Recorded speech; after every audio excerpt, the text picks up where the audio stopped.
So I was watching the X Zone TV channel last night when I was abducted by aliens, and they kept repeating to me over and over again, simultv.com, simultv.com. What's simultv.com? That's what I asked them. They had it written on the side of their UFO. How do you spell that? UFO. No, I mean simultv.com. simultv.com. simultv.com. Right. simultv.com. Interesting that you were abducted by aliens in a simultv.com UFO last night. Oh, yeah? Yeah. Now that you mention it, I remember now last night I was awakened from a deep sleep. My great-grandmother was standing there. She said she'd come from the hereafter to tell me about simultv.com. She even spelled it out for me. simultv.com, sonny boy. simultv.com. simultv.com, sonny boy. Wow. Yeah. Guys, you'll never guess what my psychic guru just told me. simultv.com. Exactly. Are you guys psychic too? Of course. We all know about simultv.com. simultv.com.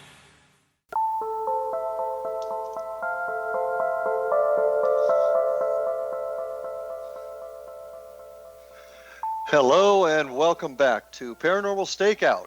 I'm your host, Larry Lawson, asking you to join me on our continuing journey to find out what really exists on the other side. And as always, I'm coming to you from the Southern Command Post of the X Zone Broadcast Network in beautiful Vero Beach and Fellsmere, Florida. And this show, I'm very, very excited and happy to have Mr. Robin Foy, one of the founders of the famous Scole experiment, with us. Robin and his wife Sandra have almost 45 years intensive experience of personally developing, witnessing, and or being intimately associated with physical mediumship and physical phenomenon. Through their long involvement, they have gained extensive knowledge and experience of the different ways in which physical phenomenon can be produced by spirit teams attached to circles, mediums, or groups. They would like to now share this unique knowledge and expertise with other dedicated groups and researchers. Their most important experience to date is their constant involvement in the now famous Scole experiment, which took place at their farmhouse home in the village of Scole in England over a 5-year period from 1993 to 1998.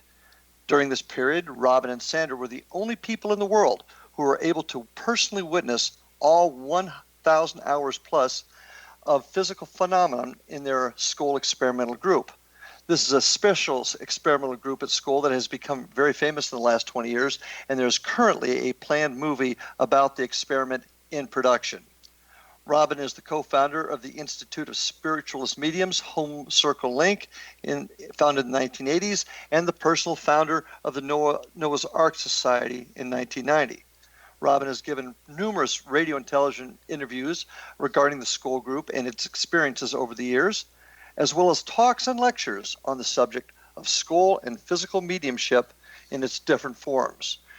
His first book, In Pursuit of Physical Mediumship, was produced in 1996, and his latest book, Witnessing the Impossible, was published just a few years ago and is the only complete record of the sitting of this Scole experimental group. Robin, welcome to Paranormal Stakeout, sir. Thank you very much. This experiment really turned, in a lot of people's opinion, turned the world of paranormal research on its head with some of the things that you folks experienced. I'd like to hear a lot more about that, but tell me, how did you get into this field? What brought you into the world of the paranormal, if you will? Well, that was an awful long time ago. We're talking over 45 years ago now. And I'd always been interested as a child in ghosts, etc., etc. My parents sort of bought me ghost books for Christmas and birthdays. And we always used to have sort of jokes in the family about various houses being possibly haunted. But I never really sort of got into it until I was sort of into my early 30s. And at that stage, I was looking, to sort of get more involvement in the subject generally, and I happened to spot a private advert in a local paper in Leicestershire in the UK, calling for people who were interested in physical phenomena and psychic research to reply to a box number. Well, it turned out that when I did, it was a chap who had been running a physical circle for many years. His name was Elmer Brown. I think he was originally American by birth. and he had started to get some good phenomena in his circle, but he was doing it in a slightly different way because he didn't use a cabinet and he didn't want anybody to go into trance. He was looking for independent voice, and his group was sitting for that and had done for many years. And I was asked to go along for an interview. There were about half a dozen other chaps there at the same time that I was there, and he explained what physical phenomena was, and how everybody in the room who happened to be there could see it, could hear it, and could feel it. And then he asked us if we would like to go and look at the circle room that they had, which was in an extension over his garage. So the six of us that were sort of left there decided that we would, going up the stairs in a crocodile, and in midair I heard a baby crying, and so did everybody else that happened to be on the stairway. This house that he had was a detached house. It was a long way from the road, and had a field behind. There was a house on either side, but that was a good 100 yards away in both cases. And of course, I just assumed that there was a baby in the house. So I just sort of said, well, where's the baby?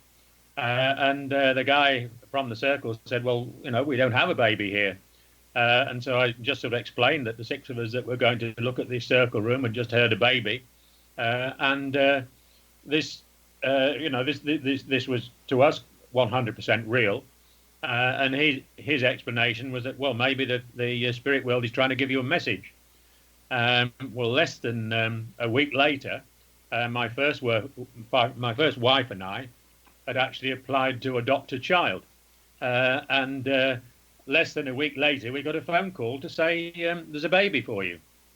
So that was actually quite evidential. And I stayed with that circle for about 18 months, sitting there. We actually got some reasonable phenomena, and the room was very bare, apart from an old-fashioned gramophone on there on which this guy played the music during the sitting. And we all sat, because it was such a small room, we all sat with our backs to the wall. And the very first time that I sat there, I was poked in the back by a materialized finger. So things were beginning to happen at that stage. And as I say, that was about 45 years ago. And ever since then, I've been involved in it one way or another. But this chap, Elmer Brown, actually was a very good friend of Leslie Flint, who was a very, very famous independent voice medium in the UK. And he took his circle to go and visit Leslie about every 3 months. Whilst I was there, I'd only been there 6 weeks or so. And I went down with his group to experience Leslie Flint's sitting. Now, Leslie sat in the dark, but his independent voices swept all around the room, and it was quite something. I mean, sometimes you could get anything up to 2 or 3 voices speaking at the same time. But they were all very evidential, because the voice in which the communicator was speaking was exactly the voice they had when they were on Earth.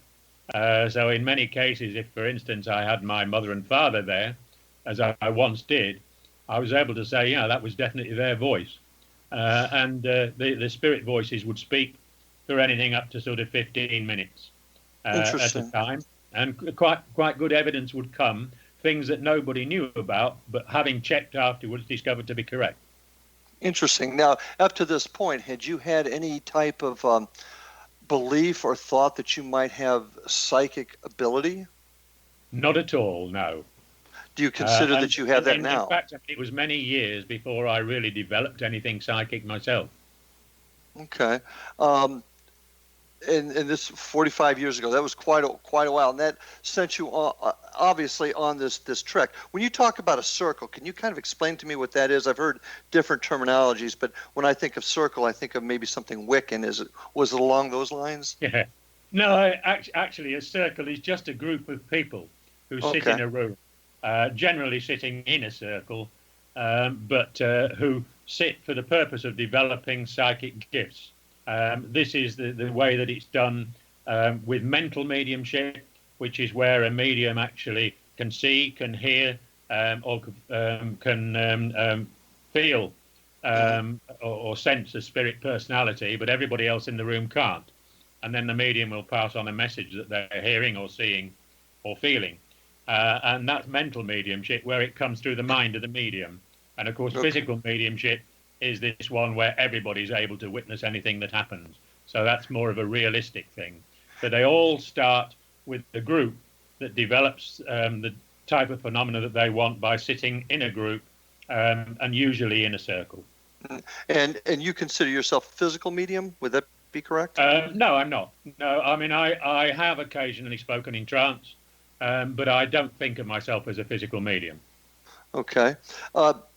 Anything in your background, your education, that helped lead you down this path, or maybe opened you up a little bit? Not really. My mother was actually naturally psychic, but she didn't develop it, and she could have done if she'd sort of actually put her mind to it. So we used to call it my mother's intuition, and that was really all the information I'd ever heard about psychic matters. We used to joke sometimes because in Grimsby, the town where I grew up in the UK, there was a spiritualist church. And every time I sort of went past this place on the bus, I always imagined everything in that church, from hymn books to everything else, flying around. The reality of it, of course, is totally different once you get involved in it. Absolutely. And so, just to reiterate, you had no experience or no phenomenon that occurred that you're aware of as a child. Everything began in your 30s. Indeed, it did, yes. Interesting, because you talk to a lot of folks, and they'll go back that have this gift or have had experiences, and they'll talk about things that occurred when they were younger. So that I find that interesting. So Yeah. We're about ready to come up on our break here in just about a minute, but the Scole experiment, where did that take place? And when we come back after break, I'll get you to tell me how you developed it. But where did it take place? Okay. It actually took place mainly in a large farmhouse in the small village of Scole, which is between Norfolk and Suffolk in the UK. And that house was actually found for us by spirit. It's quite a long story, but basically we ended up in this house. Were you living there? We lived there for 15 years. Interesting. Okay. Well, when we come back, I want to talk a little bit about how this whole thing developed and who was there and what you found out. So, folks, stay with us. More to come. We'll be back to you in just a few minutes. Paranormal Stakeout.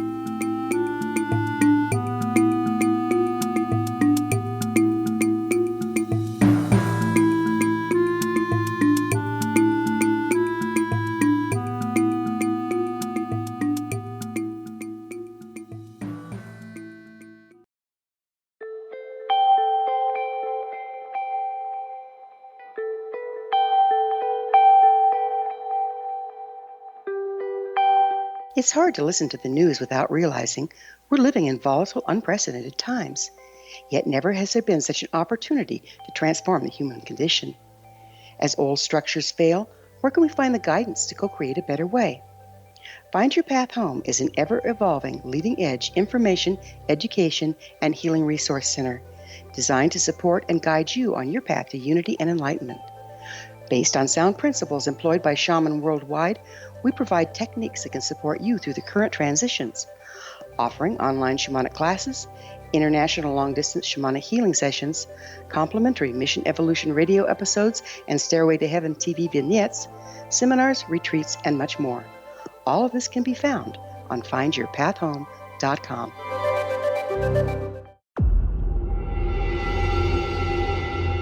Whether you're a skeptic or a believer, join me, Rob McConnell, as together we'll investigate the world of the paranormal and the science of parapsychology here on the X-Zone Radio TV show on XZBN and the X-Zone TV channel on Simul TV. Since 1990, the X-Zone Radio TV show has been the place where people dare to believe and dare to be heard. Together, we'll investigate UFOs, aliens, ghosts, Bigfoot, psychic phenomenon, lake monsters, conspiracy theories, government cover-ups, the truth embargo, alien abductions, ESP, haunted locations from around the world, and so much more. With over 28 years of broadcasting and more than 4,500 individual guests, the X-Zone is truly a place where fact is fiction and fiction is reality, as evidenced by the credibility, integrity, and professionalism of the guests that we bring to our international audience. If you have seen a UFO, had a close encounter, seen a ghost, Bigfoot, lake monster, or a story that you would like to share or have investigated, contact me, Rob McConnell, by sending me your email to xzone@xzoneradiotv.com, or you can call toll-free 1-800-610-7035, extension 143, and on Skype, Xzone Radio TV. For more information on the Xzone Radio TV show with yours truly, Rob McConnell, visit www.xzoneradiotv.com or www.xzonetvchannel.com or simultv.com and xzbn.net. Until next we meet here in the X Zone from our broadcast center and studios in Hamilton, Ontario, Canada, always remember, X Zone Nation, keep your eyes to the sky and your heart in the light.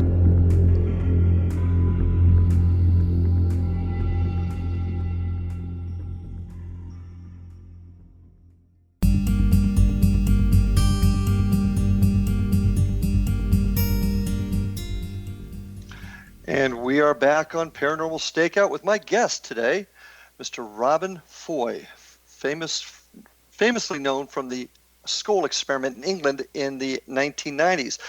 So, Robin, getting back to where we were before the break, Yep. this farmhouse that you were sent to by Spirit in Scole, England. Explain how that occurred.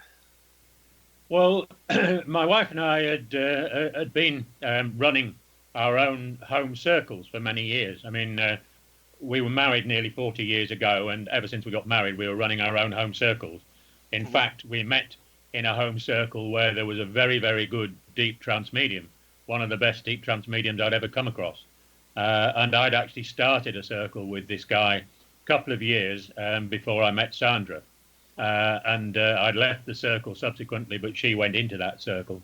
And through that circle, we'd sort of developed eventually independent voice with this medium, as well as various other different types of phenomena. And we'd gone from there to run our own home circles with lots of different sitters, not always good ones. And of course, it's very important when you're developing this type of phenomena to have absolute harmony in your sitters.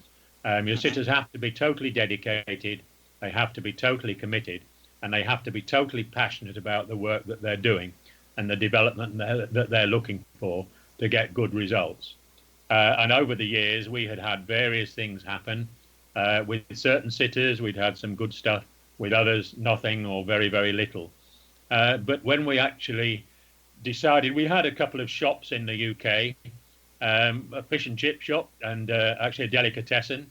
And whilst we had those, we suddenly, Sandra, who is the one that is more psychic than I am, suddenly had a feeling that we had to move to Norfolk.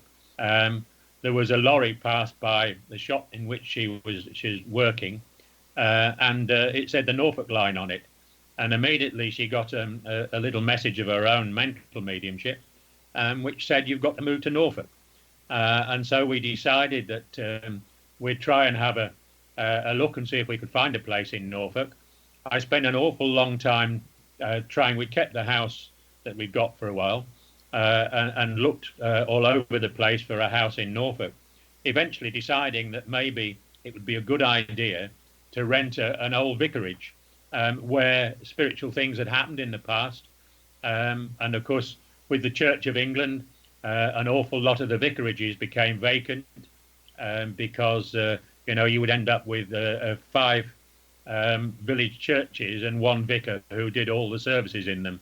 And eventually we found in Norwich itself, we found a sort of possible rental, which was just out in the village of Posick, to the east of Norwich, and we lived there for 2 years.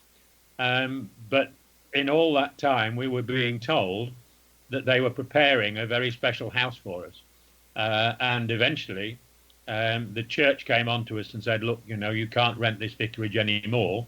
We need it for a new vicar."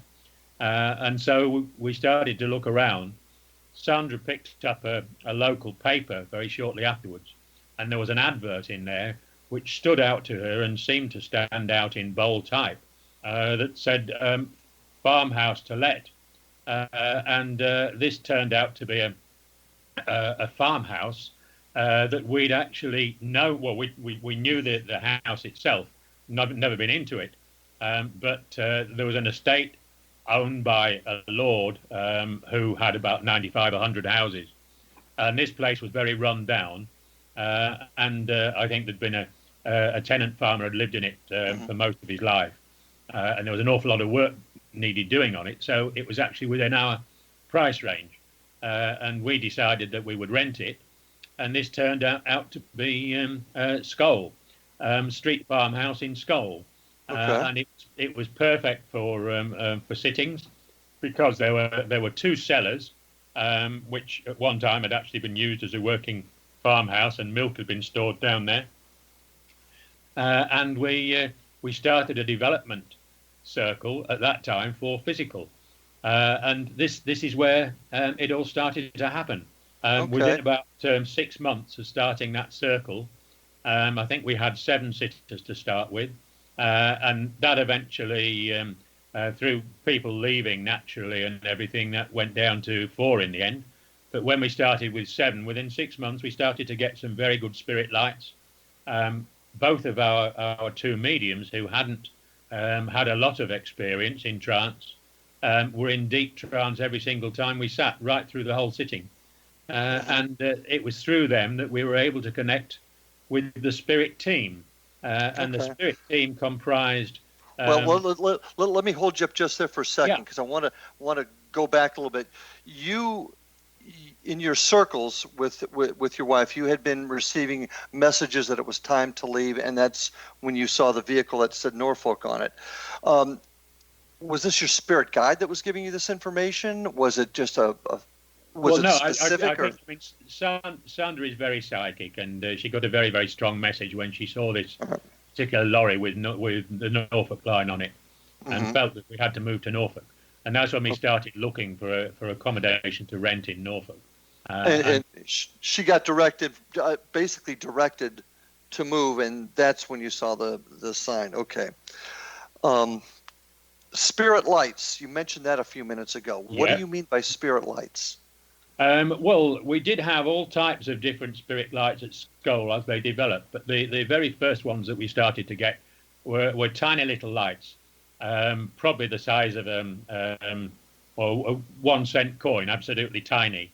But they would jump around all over the room, and eventually they developed to the point that these spirit lights would actually move to us, would actually come and sit on our hands. If we put our hands underneath our faces, they would sort of light up our faces. But you could actually feel the weight of these spirit lights. They had weight.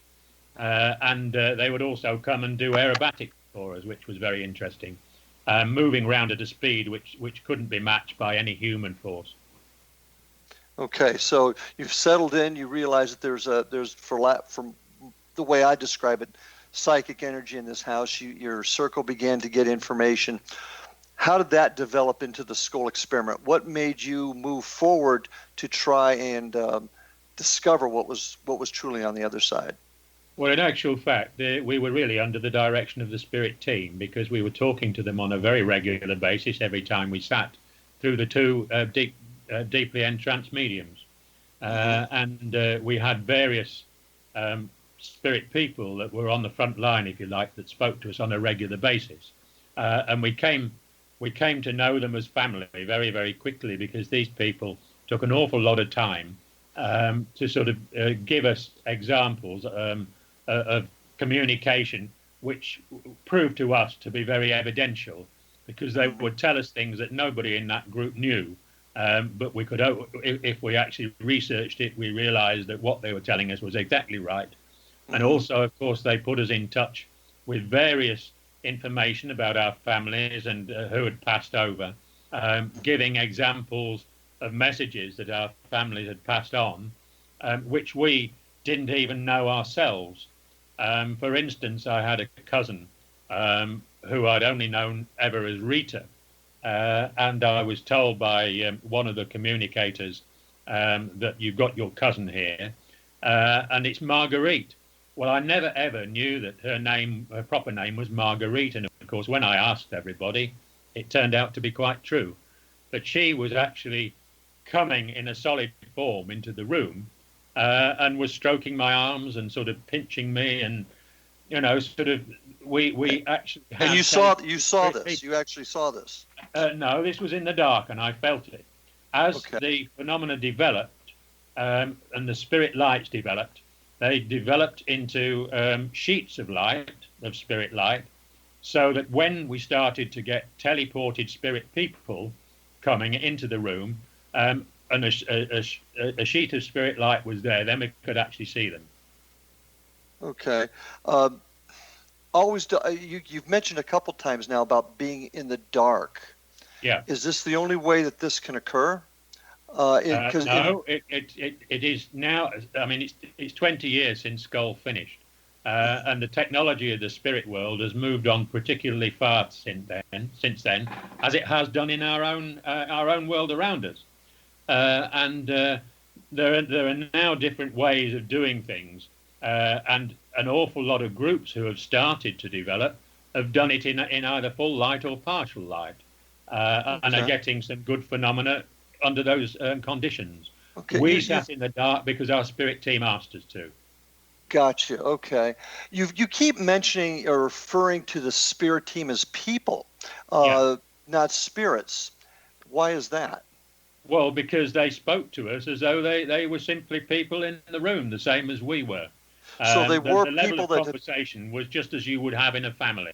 Okay. So these were people that had passed over from what we consider the living earth. They were indeed. Well, I've talked to many mediums over the years that have talked about spirits when they pass over. They go to different dimensions, different planes, even reincarnate. Yeah. Does that contradict what you're describing to me here at all? No, not at all. I mean, we've come across very, very many examples of reincarnation.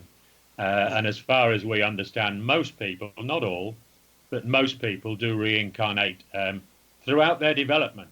It was explained to us that the spirit world is our own natural home, and that we come from the spirit world into this world, which is for us an experiment, and we live our sort of 70 years and 10, and then actually go home to the spirit world. And that's exactly how they viewed it and how they explained it to us. So interesting. And we would be in between lives, and then we could actually reincarnate. Well, right now, I want to ask you a little bit more about that, but we've got to take our next break. So, folks, fascinating conversation. Stay with us. More to talk about with Mr. Robin Foy and the Scole experiment. See you in just a few minutes after the break. They are here, and they've been here for thousands of years, making their presence known in the shadows. They might be seen by a lonely motorist on a deserted road late at night, or by a frightened and confused husband in the bedroom he is sharing with his wife. But who are they? What do they want? Why are they here? Perhaps most concerning, has the government been aware of their presence all along? The new book by Ellie Marzulli, UFO Disclosure, the 70-year cover-up exposed, delves into the world of UFOs. Can full disclosure be soon? Order now and receive a free hour and 37-minute DVD on the UFO phenomenon. UFOs are real. Get both the book and the DVD, a $40 value, for only $19.99. To order your book and DVD today, go to lamarzulli.net. That's LAMARZULLI.net. Rob McConnell here, presenting an overview for Nicholas Paul Jennings, author of a fascinating book, Amen.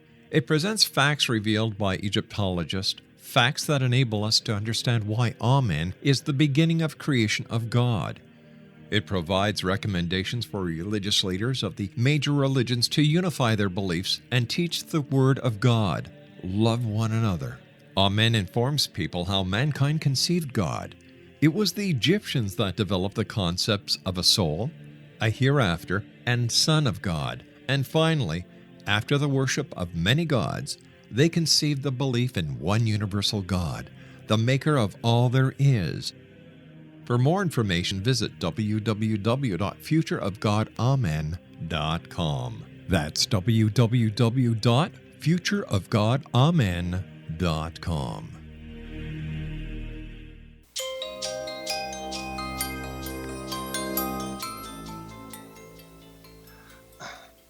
And welcome back to Paranormal Stakeout with my guest today, Mr. Robin Foy. Robin, as we were talking about earlier, your connection with the Spirit team and their how they've explained how this whole existence occurs. You said something that kind of caught my ear a minute ago, and you talked about technology on their end. Yes. Technology moves ahead in the spirit world just as much as it does here. In fact, I think it probably moves ahead faster because a lot of our scientists and technicians that pass back into the spirit world work together to try and form ways of sort of bridging this thing between life and death. Very important to them. They're trying to prove to all of us that life is totally eternal. So they want to communicate with us. How come it's been... That's been probably the biggest problem, Robin, with, at least from my view and many that I speak to, is that our ability to prove the other side exists. There are so many, it's been so difficult to come up with controls and proof, things that the scientific community or even the general community can identify as proof of life after death.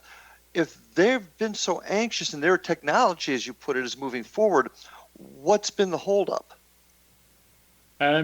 Purely and simply, they explain to us that everything happens when the time is right. And they're now telling us that the time is once again right. And it sounds like with your group that you began this experiment, it sounds like it was the right people, right place, and right time. That was exactly it. The harmony was great in the group between all the sitters, and it worked extremely well. Okay. Well, now we're in your farmhouse in Scole. You have the circle, as you put together, and you're beginning to communicate. The Spirit team has indicated their desire to open up this bridge for communication. Tell us what happened next. Well, we started to get small phenomena. For instance, one of the very first things we got was an apport. Now, apports are objects that are not in the room when you start out, but they're brought sort of in a psychic manner into the room during the course of the sitting. And the very first apport that we received was a coin that's an English coin called a crown with a picture of Winston Churchill on it. And this, we were told that this was a sign of greater things to come. And after that, things started to develop very quickly. For instance, they developed 5 different methods of communicating with us. First and foremost, there was the deep trance, and we were able to speak to our spirit helpers, and I mean, I looked upon them basically as partners. Our spirit team were our partners, and through the deep trance, we were able to carry on continuous conversations with them, and they advised us in everything we did to show us exactly which is the best way to get the results that they wanted. Then we got another phenomena that we called the extended voice. So, for instance, these voices were actually coming out of the mouth of the mediums, but they were being extended so that the voice appeared to come out of the walls or from some other place in the room. And then we actually got independent energy voices, which meant that the voices were actually coming from midair. And we had one particular communicator who'd been an engineer in his lifetime, who was very good at this, a chap called Reg Lawrence. And he would speak to people for quite some time in a very, very loud voice, which was his own voice on Earth. You know, it was quite a fantastic way of speaking and communicating with them. Let me ask you this real quick. Were you ever able to identify a Reg Lawrence actually existed? We were actually able to verify that. Yes, certainly. Okay. It was going back to virtually the wartime period. But after that, we got communication through a cassette tape recorder. They used the amplifier to speak to us. So we were speaking freely to them, but we were getting the voices of the spirit communicators coming through the amplifier of a cassette tape recorder, which had been used to play our music. They told us that their entry point was actually the chip in the cassette recorder. And finally, we got the best way of communicating, really, in that, and it was designed by Edison. We called it the TDC apparatus, Trans-Dimensional Communication Apparatus, through which we were able to communicate voice to voice with the spirit world, and not just with that, but also with ETs and other dimensions. And built into this system by the spirit team was a system they called the Idolis system, which was an independent, interdimensional oral language interpretation system. So that in fact the ETs, if you like, were able to speak into this equipment, and it came out as English, but a robotic voice. Okay. So once again, I'm going to back up just a moment here. During these experiments, you're able to determine that not only can we talk with the spirit world, but we can also through dimensions talk to individuals on different planets, and they used a device so that they could communicate with us. I've got that correct? That's right, yeah. How did you know any of this was true? Well, because it worked. But we were actually, we had a lot of photographic work, and we used to have Polaroid 35mm films that we would stand on the table in their original packing. And when we developed them at the end of the session, there'd be all sorts of messages along the whole of the up to 3 feet, 4 feet on the film. And on one of those, we got a blueprint for this device from Edison, who signed his initials at the end of it after he'd put the blueprint on there for us. We, or at least at that time when all this was happening, we had scientists from the SPR, which is the Society for Psychical Research, sitting with us. And they were doing an awful lot of research themselves. And they actually got in touch with the Edison Institute in America and asked for a photocopy of his initial signature, which was sent back to them, a signature from 1926 on a memo that he'd had there. And when that was compared to the initial signature that was on the film, it was virtually identical. Fascinating. So Thomas Edison was communicating with you and had not actually evolved into another spirit, but was actually communicating with you as himself. That's intriguing. It was indeed. And when we actually, the very first time that we got this TDC machine working, Edison was the very first to communicate with us, and he spoke to us through this TDC machine for 15 minutes. And where's this machine at now? Well, we have it here in Spain. It's with you in Spain, and thank you very much. It's tiny. It's quite minute. About the size of a matchbox. Okay. And he's the one that gave you the blueprint for it. So you've had a lot happen in this during this experiment. You've had scientists in there. You've had scientists from the institute there. Any independent scientists?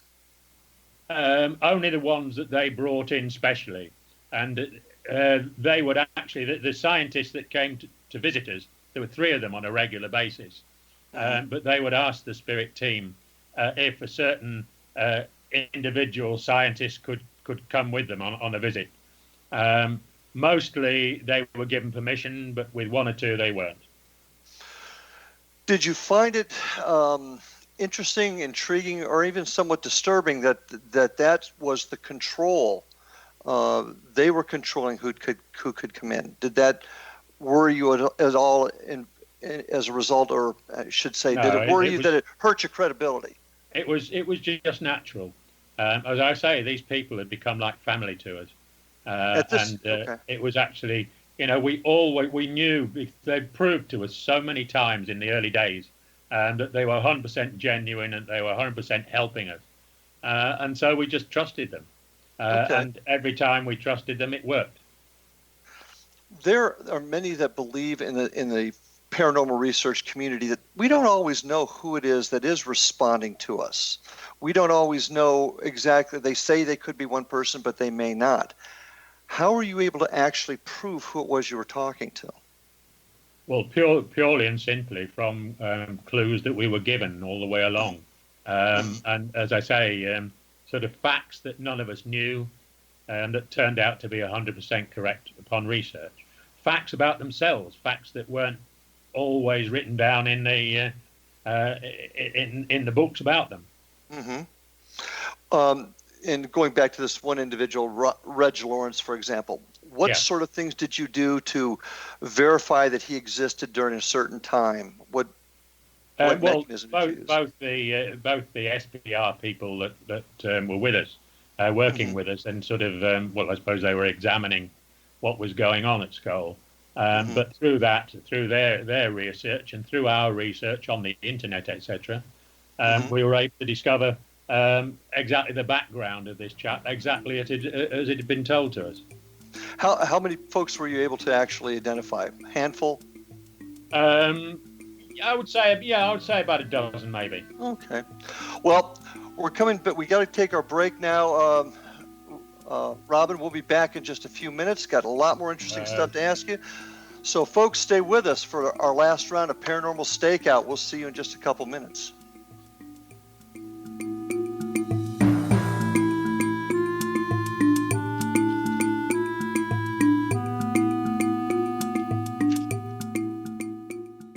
You have heard of the X Zone? Now watch it on Simul TV, plus 500 video games, live TV channels, free video on demand, worldwide, and more. Does this sound like tomorrow's television? Well, it is, but you can have it today, right now. It is Simul TV. Simul TV offers what the others only wish they could provide. 15 exclusive channels like X Zone, sci-fi, and horror. We are worldwide. No other provider offers that. 500 built-in video games. No need to have an extra expensive system. We have them included. Free video on demand. Live streaming events from around the world. Interactive online network, and much more. Tomorrow's TV today. Simul TV. Sound too good to be true? Well, it's not. You can have Simul TV today. Sign up at simultv.com. Do it today.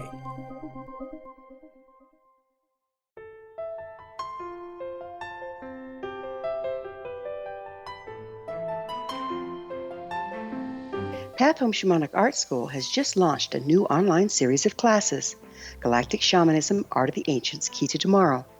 In these classes, composed and taught by Path Home founder and director Gwilda Wiyaka, you'll learn practical shamanic skills to support your daily life, such as how to build a medicine wheel to access the power of the earth, perform a shamanic journey, create sacred space in which to live and work, empower your life with totem animals, elementals, and fairy folk, and learn the art of accurately reading signs and omens. These tried and true skills are the key to living a powerful, productive life.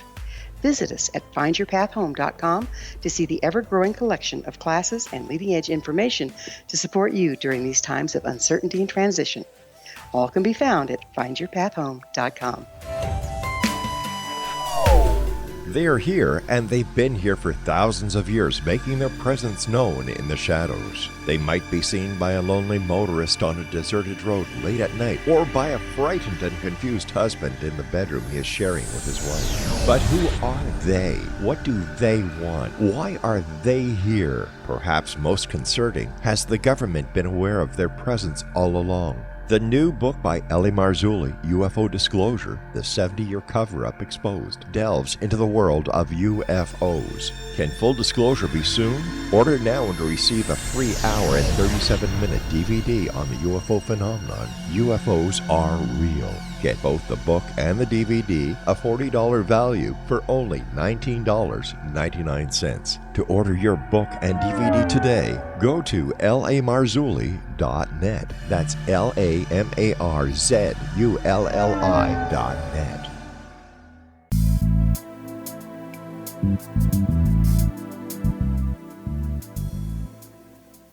And we are back for our final segment of Paranormal Stakeout today, and really, really pleased to have Mr. Robin Foy with us from the Scole Experiment.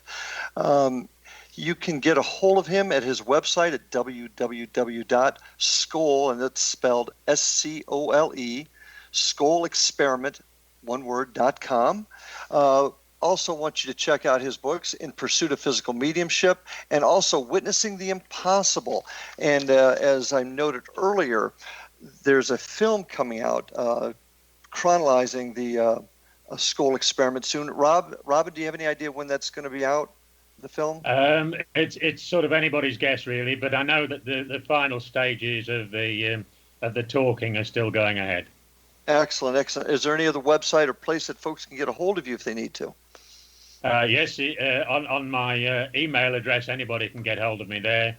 It is the Scole Experiment at yahoo.co.uk. Got it. I forgot the UK. Thank you very, very much. And you're speaking to us from Spain today. I appreciate it. I am indeed, yes. We've lived here 12 years. Okay. Well, I appreciate you working with us with the time difference between Florida and Spain. I kind of want to begin to put this in perspective for folks. So through your work with the spirit world, you've gotten this group together, and their desire to communicate with us, our desire to communicate with them, has opened a door, built a bridge, if you will. Yes. To put all of this together. This went on for, 5 years? I'm sorry, 5 years? Yeah, 1993 till 1998. 98, right. Exactly 20 years ago it finished. What was the most significant event? You witnessed all of it. You and your wife witnessed all of it. What was the most... we did. We had all sorts of different phenomena. I mean, we had musical phenomena where, on occasions, a whole band of musical instruments that weren't in the room were played. Mm-hmm.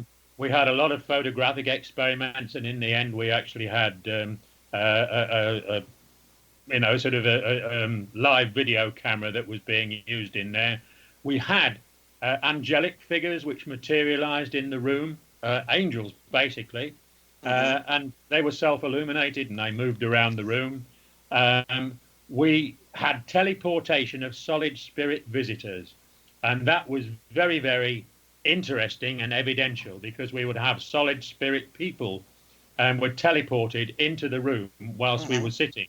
We didn't have a cabinet like many of the mediums that work with physical phenomena.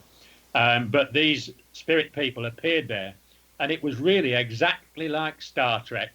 If you remember in Star Trek, how Scotty was beaming up people and beaming them down, and that's exactly how it occurred in Scole. Were you able to photograph any of this? I'm sorry. Go ahead. Yeah, were you able to photograph any of this? No, but things have actually occurred. In our home in full light. Where our live animals had been teleported out and teleported in. This has been going on for 40 years. It started with a live hamster, and now today, even today in Spain, we have another group, of course. We're developing phenomena again with a different group, and our live cats are frequently teleported out of the apartment and in again. How much of this, you had mentioned you had video cameras in there. How much of this were you able to capture on film or even audio? Well, audio, of course, every single sitting that we had was captured on audio. So that does exist somewhere, although it's never been fully made public. We hope that at some point in the future, people who are very much studying it will get the opportunity to do that and to access where is it? Where's it at? Well, some of it is in Spain. Some of it is actually in Switzerland, where they're actually turning some of the tapes into CDs, etc. I got you. Once again, this is the law enforcement police point of view, and it's called chain of custody. I mean, if we've got evidence, we need to make sure that it's safe. We need to make sure it's not tampered with, or that nobody can mess with it or steal with it. Do you have that kind of protocol in place for these very important that protocol is certainly planned, because we are at the moment funding for an international centre for physical mediumship, for the development of physical mediumship, for the displays of physical mediumship, and also for public education about it. We've been given the spirit team we have now, because of course the group we have now is a different team, and we are now the Torcal experimental group, but we have started to get some good phenomena again ever since Scole. For the last year, we're getting extremely good spirit lights and various other things happening. The start of teleportation again. But how are you documenting this, if I may ask?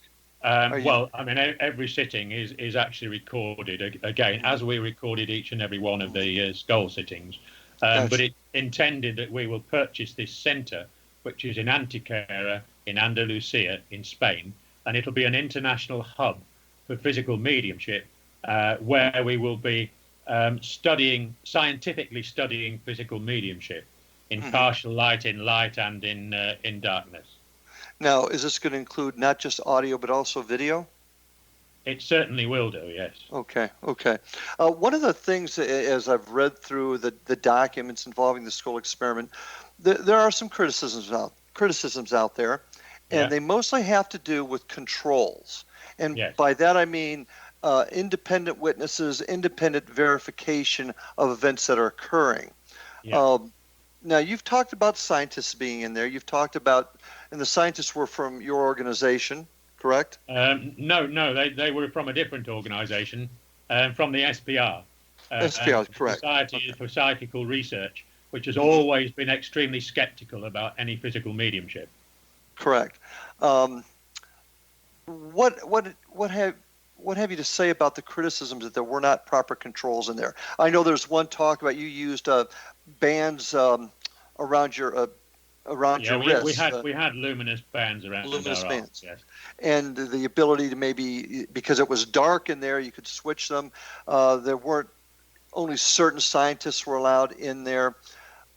Why did all of that occur? It was done on a basis that we were actually instructed by our spirit team to allow these scientists in, and that's why they got access to it. And they had access to it for these three scientists had access to it for best part of 2 years, and they did an awful lot of research on it. And of course, they produced a book all about it, which is part of the proceedings of the SPR, and it's all about the Scole research. Yeah, and obviously very, very positive on it, because a lot of good information came out of it. But the problem is a lot of people feel that there could have been ways to circumvent the experiments. Of course. I mean, everybody's always looking for how it was done. But we are 100% sure, 100% of course, that everything that happened at Scole was absolutely genuine. I mean, we would have been idiots if we didn't actually make any money out of this place. No, yeah. We basically gave free sittings to people, and if we charged anything at all, it sort of went to a charity. Sure. We would have been idiots to sit there for best part of sort of 5 years, 5,000 hours, and fool ourselves. And I don't disagree with you at all. The problem is, though, you've given the folks that, let's just say they're wanting to find a problem, the ability to do so. And now, was there ever an outside entity, and I mean a scientist from a different organization, a newspaper reporter, anybody that was allowed to come in just to witness the event that wasn't approved of by the spirit world? No, I mean all of them were approved of, basically. And I mean, the scientists would actually ask if they could bring a specific person, and the spirit team would usually say yes, but occasionally they'd say no. Mm-hmm. And in all fairness, nobody's ever really had a specific criticism. Well, they've had criticisms, but they've never said that this part of the experiment was fake. Nobody's ever been to successfully prove that anything was done in a fraudulent manner. Their biggest complaint is there were not enough controls in place. Yes. If you were able to do this over again, would you have changed that? And we are doing, yeah. Okay. What sort of places are you? What sort of things are you putting in place to avoid that problem? Well, we're working towards getting phenomena in full light. Okay. And this would be the original intention of the Scole group, the spirit team, were wanting to actually do all this in the full light, and it was their intention they'd bring spirit lighting, so that all of this stuff could be seen, and much of it was seen with the spirit lighting that they brought. And now it's our intention to be totally evidential about it, and this is the aim of the foundation, the Spiritual Science Foundation, which we started 18 months ago, and which will be purchasing this property in Spain as a hub for physical mediumship all over the world. And I think that's going to be important, because unless you can show those controls, unless you can show that there is no way anybody could have faked anything, it's not going to be considered valid, not only by the scientific community, but the general community. And that's one of the goals that I'm trying to work with in the field today, is collecting evidence, preserving it, and having the proper controls on it so that we can debunk the debunkers, you might say. Yes, so I think that's a very, very important aspect. Well, I understand that, and the aim of our group at this point really is now to have spirit people come and be teleported into the room, visible, speaking in their own voices. I hate to cut you short, Robin, but we are out of time, my friend. I appreciate you being with us tonight. Folks, thanks for listening. We'll catch you next time on Paranormal Stakeout. This is Larry Lawson saying I'll see you on the other side. If you are looking for a safe, zero-calorie natural option to the harmful artificial sweeteners on the market today, Just Like Sugar is what you're looking for. Just Like Sugar is a wonderful natural alternative for those health-conscious people who choose a calorie-restricted diet with a great, pure, sweet flavor that tastes just like sugar. Just Like Sugar is a great natural option for people suffering from diabetes and may be useful in restricted diet programs where standard sugars are not allowed and does not cause a laxative effect of some other sweeteners. Just Like Sugar comprises a perfect blend of chicory root fiber, natural calcium, natural vitamin C, and Just Like Sugar's sweetness comes from the natural flavors from the peel of the orange. Just Like Sugar is a natural alternative to harmful artificial sweeteners and will change the way that you believe all natural sweetener products taste. Just Like Sugar is available at your local Whole Foods markets, Wild Oats markets, Henry's, Sun Harvest, and many other fine natural food stores in the U.S., Canada, and worldwide. You have heard of the X Zone? Now watch it on Simul TV, plus 500 video games, live TV channels, free video on demand, worldwide, and more. Does this sound like tomorrow's television? Well, it is, but you can have it today, right now. It is Simul TV. Simul TV offers what the others only wish they could provide. 15 exclusive channels like X Zone, sci-fi, and horror. We are worldwide. No other provider offers that. 500 built-in video games. No need to have an extra expensive system. We have them included. Free video on demand. Live streaming events from around the world. Interactive online network, and much more. Tomorrow's TV today. Simul TV. Sound too good to be true? Well, it's not. You can have Simul TV today. Sign up at simultv.com. Do it today.